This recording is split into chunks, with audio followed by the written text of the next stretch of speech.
Vamos lá, meus irmãos, continuando aqui nossa quinta aula de Geografia Bíblica 2. É o último bloco, nossas aulas estão sendo gravadas, e agora a gente vai começar a falar sobre o Egito. O Egito, tá bom, meus irmãos? Eu vou compartilhar aqui com vocês alguns materiais, alguns slides, e a gente vai seguir aqui e leiam o livro-texto, porque o livro-texto vai ser muito importante sobre as informações para complementar tudo isso que a gente está tratando aqui, tá bom? Vamos lá. Vamos lá. Irmão Reis, tenha bondade, meu irmão, leia para nós, né? Império Egípcio, Maurício Abreu de Carvalho, é o slide que eu também peguei com ele, né? Por favor, irmão. A terra do Egito. Introdução. O Egito Antigo tinha duas características dominantes: o deserto hostil e a vida do rio Nilo. Porque a vida dependia das estreitas faixas de terra habitável nos dois lados do rio, centros de importância social, política e religiosa cresceram nesta região. Lembrando, né, meus irmãos, que toda vida sempre se estabelecia próximo aos rios. Não tinha como, né? Essa questão da água sempre foi fundamental para a sobrevivência humana, né? Então, continuando aqui, pode ler para nós, filho, por gentileza. No começo, o Egito era dividido em dois. Do delta do Nilo ao Mediterrâneo, no norte estava o Baixo Egito, a terra da coroa vermelha. O Alto Egito, assim chamado porque a terra era mais alta, se estendia no sul do deserto líbio. O rei do sul usava uma coroa branca. No período da dinastia do quarto século a.C., o rei do sul, Menes, fundou o Egito Unido. Durante a história do Egito, as pessoas se fixaram ao longo do Nilo, onde a terra era fértil alguns meses do ano. O deserto só era utilizado para enterros. As enchentes anuais começavam no fim da primavera, quando as águas do Nilo subiam e cobriam os campos. Quando as águas baixavam, elas deixavam uma lama negra fértil, que as pessoas imediatamente podiam cultivar. Diferente da civilização que morava ali na Mesopotâmia, meus irmãos, como a gente aprendeu, lá o rio Tigre e o rio Eufrates não tinha, assim, um rigor tão grande com relação às enchentes. Podia acontecer esporadicamente. E aí, onde eles se tornaram um povo hidrográfico, um povo hábil, criando seus canais, aprendendo a movimentar o excesso de águas para irrigar suas plantações. Aqui no Egito, é um pouco mais diferente, né? Porque, como vocês viram, né? A parte ali onde fica aquilo que chamamos o delta do Nilo, que é aquela parte mais voltada aonde deságua praticamente no mar Mediterrâneo, naquele lugar era mais baixo, então havia, vamos assim dizer, até mesmo nos mapas atuais, a gente vê que havia literalmente um desaguar constante. Então, no Egito, no Nilo e no Egito, havia o período de cheia e o período que não era de cheia. Então, vamos dizer assim, dava para se estruturar melhor. A vida do egípcio, ele já sabia qual era o período de cheia e quando não era o período de cheia. Então, tinha todo um relógio, né, onde eles seguiam. Nas cheias, eles trabalhavam, geralmente, no período de cheia, eles trabalhavam nas construções. Aqui está o Egito, né, irmãos? Aqui, ó, essa região, estou mostrando para vocês aqui, é o delta do Nilo, né? Pode ver, aqui faz literalmente um delta invertido, né? Lembrando que essa é a letra delta maiúsculo no alfabeto grego, alfa, beta, gama, delta. Então, é um delta. E aqui, quando vem a parte, né, chuvosa, essa parte aqui mais para trás, ela é mais alta, então, por isso que é chamado de Alto Egito. E essa região aqui é o Baixo Egito. E aí, essa região é a região onde, literalmente, os rios tinham né, as suas vertentes, e também alguns faraós, aproveitando a tecnologia de seus dias, eles criaram canais, irmãos. Eles criaram mais canais, olha aqui, que interessante, né? Dá para até hoje a gente ver algo. Ó, essa foto é uma foto de satélite recente, mas percebam que aqui há várias áreas, ó, quando nós aproximamos, nós vemos, é como se fosse lugares onde tem muita plantação, né? Porque alguns faraós no passado, sabendo que havia essas águas abundantes, aproveitaram para criar novas frentes de plantação. A terra de Gósen ficava por aqui. Opa, era essa região aqui, né? Possivelmente próximo aqui, tá bom? Então, interessante, né, meus irmãos? Então, a gente vai estar aprendendo agora mais sobre o Egito. Vamos lá, vamos voltar aqui para o nosso slide. Tudo bem até aí? Alguma pergunta, alguma dúvida? Né? Então, continuando, cidades e centro, pode ler para nós, Reis, por gentileza. Cidades e centros de culto. As cidades mais importantes eram os centros de culto. Cada deus ou deusa tinha seu próprio centro de culto. 4 deles com uma importância especial. No norte da cidade de Heliópolis, no delta do Nilo, perto da moderna Cairo, Ra, o deus do sol, era o deus supremo. Hermópolis, no meio do Egito, foi um dia uma grande cidade lar de Tort, o deus da sabedoria. Mênfis, agora somente uma ruína de 12 milhas do Cairo, foi uma vez a capital do Egito. Pita, criador do mundo, era o supremo deus aqui. Talvez a mais importante era Tebas, debaixo do moderno Luxor, a capital política e religiosa do Alto Egito.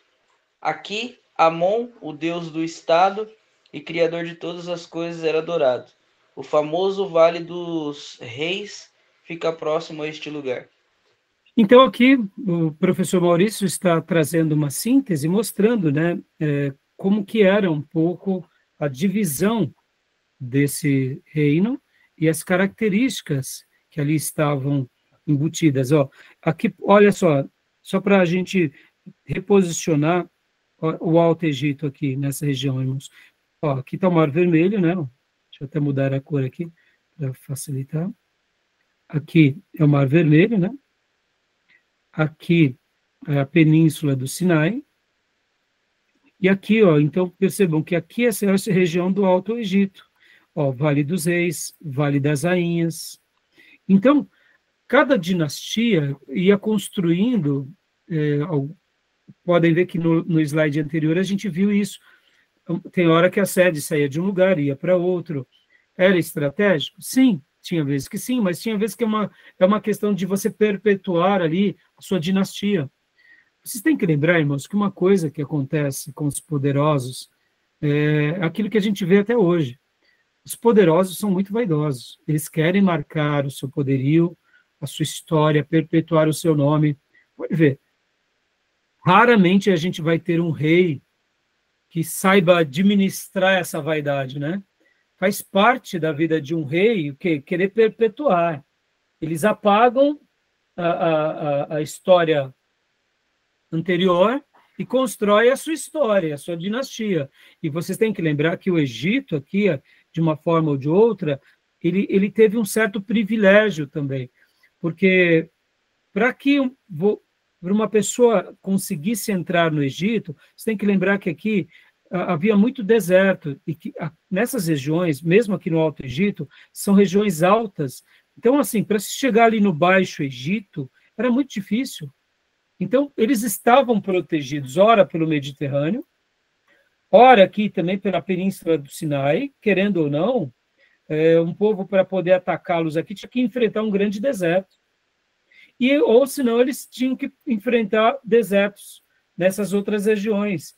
Então, o Egito, de uma certa medida, se estabeleceu como uma dinastia próspera por causa dessa questão geográfica e por causa do rio também, que favorecia, né, para que que eles pudessem produzir e evoluir. E aqui, ó, o Alto Egito, Médio Egito, e aqui seria o Baixo Egito. Alguns historiadores e arqueólogos vão trazer só duas linhas, o Alto Egito e o Baixo Egito. Mas alguns outros textos e manuscritos vão falar de um Médio Egito também. Seria esse que une os dois, tá bom? Então, quando vocês virem qualquer coisa diferente, saibam que isso daí faz parte, tá bom? Tudo bem até aí? E aqui, ó, Heliópolis, Cairo, né? Gizé, onde tem aquele grande monumento. Aqui, ó, onde foi encontrada a Pedra de Roseta. Então, é muito interessante que a gente vai estar aprendendo bastante coisa aqui sobre o Egito, tá? Vamos voltar lá para o nosso slide. Deixa eu mostrar aqui a foto do Egito um pouco mais ampliada para vocês.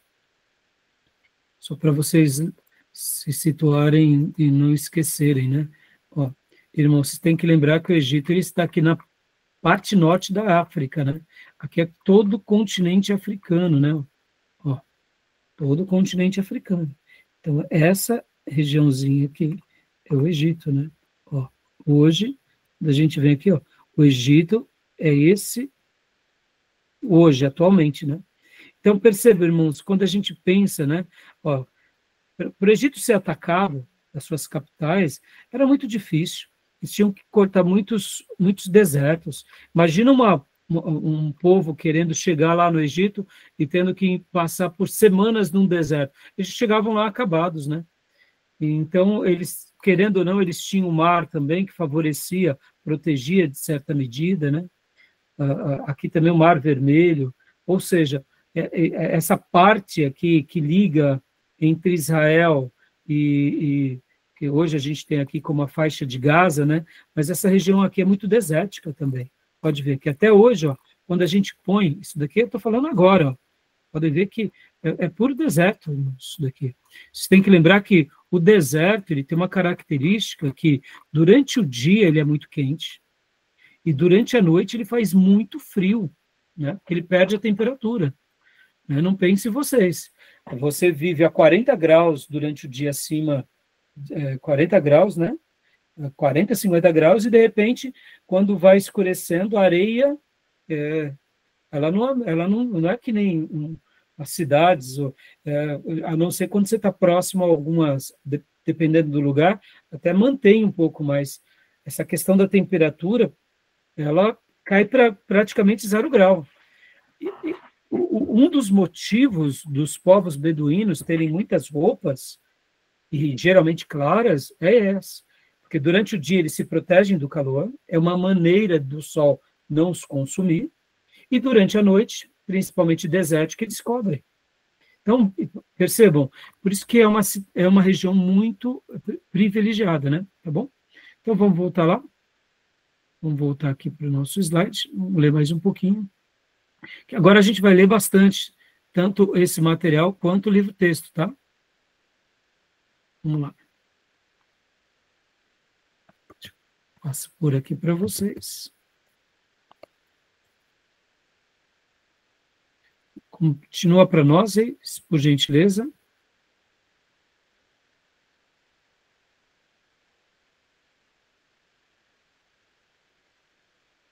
Aqui, por gentileza. Esse eu não já li, pastor? Você já leu? Acho que agora é geografia Isso. mesmo, né? Desculpa, aqui mostrando mais uma vez esse desenho. Isso, você já leu, Reis, desculpa. Cidades e centros de culto. Aqui a gente já viu. Aqui mostrando mais uma vez um pouco, né, essas disposições do Egito, hoje, dos pontos turísticos, tá, meus irmãos? Isso seria um pouco mais recente. Inclusive, aqui talvez não dê para vocês verem. Deixa eu trocar essa imagem e colocar de forma... Vou tentar ampliar um pouco ela aqui para vocês. Quer ver? Essa foto é uma foto que eu vou conseguir fazer assim. Ela é recente. Eu vou tentar mostrar por outro ângulo. Né? Aqui, ó. Eu vou compartilhar ela aqui. Aqui seria esse aqui é um monastério, tá, irmãos? Então, você pode ver que aqui é uma foto mais recente, desculpem, mostrando um pouco dos pontos turísticos do Egito, né? Deixa eu mostrar um pouquinho mais perto para vocês. Ó. Eu ampliei. Aqui, ó. Estão vendo? Baixo Egito, né? Onde estão as pirâmides, a esfinge de Gizé, a construção, né? Aqui, outras pirâmides. Aqui, ó, como eu mencionei para vocês, é o Monastério Santa Catarina. Ou seja, ainda hoje existe, né? Nessa região da Península do Sinai. E aqui outros monumentos. Vendo? Então, quando você for ao Egito, você tem que ter um mapinha mais ou menos como esse, para poder fazer as suas viagens turísticas. Que Deus nos conceda a graça de, quem sabe, um dia estar fazendo uma aula para vocês lá no Egito. Tá bom, meus irmãos? Né? Quem sabe a gente tem esse privilégio, tá bom? Então, vamos lá, voltando aqui continuando os nossos slides. Aqui também um outro desenho, né? Eu vou diminuir e vou ampliar, tá? Só para vocês terem uma ideia. Aqui mostrando um pouco também dessa figura da riqueza do Egito, né? Opa, ó, agora eu vou ampliar. Seria como se fosse uma coisa mais antiga, né? Um desenho mais mostrando as conquistas, ó, antigas, tá vendo? Um desenho já mais rústico, talvez esse seja, eu desconheço, de que época é esse, eu não pesquisei, mas deve ser um desenho ó, antigo, onde se tratava um pouco dos lugares turísticos, tá bom? E agora vamos aqui às faraós e rainhas. E eu vou mudar de novo aqui, para facilitar. A gente já está chegando no final, tá bom, meus irmãos? Deixa eu só colocar aqui. Aqui. Leia para nós aí, por gentileza. Faraós e rainhas. Nós sabemos mais sobre o governo das dinastias do Egito através de suas mortes do que de suas vidas, com a magnificência de suas tumbas que nos contam sua história. Muitos entraram para a história mais por suas riquezas do que suas realizações.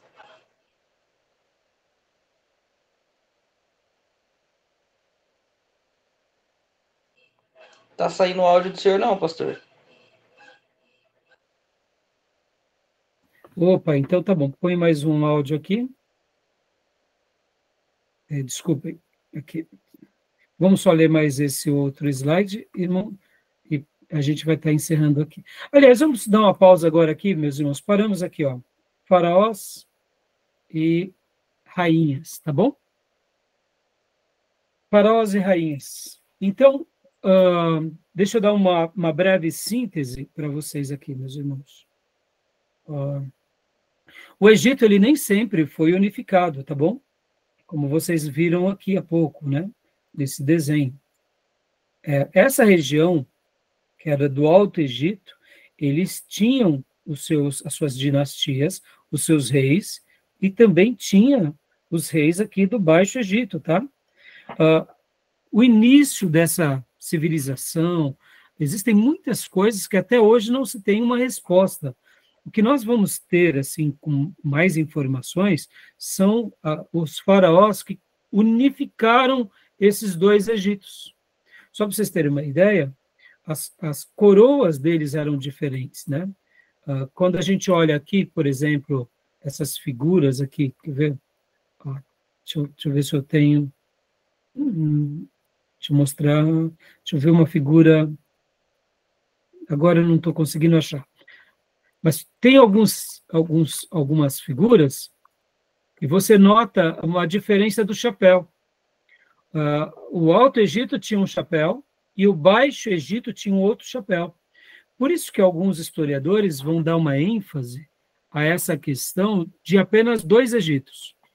Então, a história deles começa, de fato, a ser mais conhecida quando há essa união entre o Alto Egito e o Baixo Egito. As coroas, elas acabam sendo unificadas, passam a ter é como se fosse uma união mesmo, os dois desenhos são unidos, e agora temos um rei que governa sobre todas essas cidades. E aí onde eles começam, então, a sua história. E aí a gente vai entrar um pouco na história deles, e a história deles é muito importante, irmãos, porque a Bíblia vai mencionar o tempo todo sobre o Egito.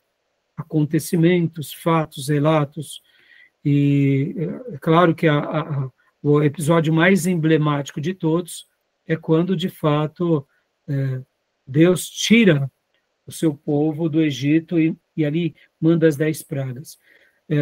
Eu sei que nós, como cristãos, temos assim uma figura de linguagem muito vívida para nós, que o Egito representa o mundo, assim como a Babilônia representa o mundo. Mas vocês têm que lembrar, irmãos, que na revelação bíblica há várias histórias sobre o Egito. Geralmente, a gente, quando lembra do Egito, a gente já lembra assim com uma certa repulsa. Deus manda as pragas. Vocês têm que lembrar que o Egito também, no primeiro momento, foi um lugar onde recebeu o povo de Deus. O Egito foi o lugar onde Jesus foi se refugiar. E aquela ideia do castigo de Deus sobre o Egito foi aquela geração. Então, não tem um rótulo, né? E não crie um estigma ao Egito além da medida. O Egito, como uma analogia espiritual, uma metáfora, é verdade, o Egito é o mundo. Mas podem ver, a gente vive nesse mundo. E a gente não fica querendo destruir ele. E Deus também não está querendo destruir esse mundo. Deus está querendo que nós, como filhos dele, construamos nesse mundo o reino. Então, o que é o lugar onde recebe o castigo de Deus? O lugar onde recebe o castigo de Deus é o lugar que vai contra os valores de Deus. Então, não tem assim um desequilíbrio sobre essa questão, tá bom? Porque eu sei que nós, como cristãos, a gente já rotula, né? E esse rótulo a gente deve tê-lo, sim, como linguagem espiritual, né? A gente tem que lembrar que a Babilônia também foi um lugar que Deus pune, mas também foi um lugar onde Deus corrigiu o seu povo. Então, o mundo é a Babilônia. E a gente tem que fugir da Babilônia. Inclusive, o livro de Apocalipse vai falar sobre a grande Babilônia, dando essa ideia desse mundo caído. Não daquela geografia propriamente dita, né, irmãos? A gente tem que lembrar que foi naquela geografia que Deus consertou o seu povo, né? Ou seja, Deus, ele vai ter os seus meios de nos consertar, né, nessa vida, de nos apromar e de nos usar nessa vida. O problema é quando a gente se inclina para essas práticas, né? Tá bom, meus irmãos? Vamos parar por aqui? Alguma pergunta? Eu queria ter falado mais sobre o Egito, mas a gente vai mergulhar bastante sobre o Egito nas próximas aulas, tá bom? Mas gostaram, né, das informações de Belsazar, Nabonido, né? Essas duas cidades, esses dois achados arqueológicos, eu chamei de cidade não, esses dois achados arqueológicos que datam aí por volta do ano 11.000 a.C., será que é a geração antediluviana? Quem sabe, né? Vamos ver. Quem sabe daqui em diante. Se não for, tem nenhum problema. Se for, a gente vai ficar feliz de descobrir, né, que a Bíblia, mais uma vez, né, está ensinando aí aos arqueólogos, aos historiadores, que tem um Deus aí que escreve e deixa um texto bendito para nós, né? Tá bom? Alguma pergunta, alguma dúvida, meus irmãos? Não? Vamos se cobrir, né? Chega por hoje. Já estamos aqui com 11 graus. Deve cair mais a temperatura, né? Que Deus tenha misericórdia, tá bom? Então, nos vemos domingo, as ovelhinhas, e com os demais irmãos da classe, a gente se vê terça que vem, tá bom? Tá bom. Boa noite, pessoal. Boa noite, pessoal. Deus abençoe. Deus abençoe. Boa noite, meus irmãos.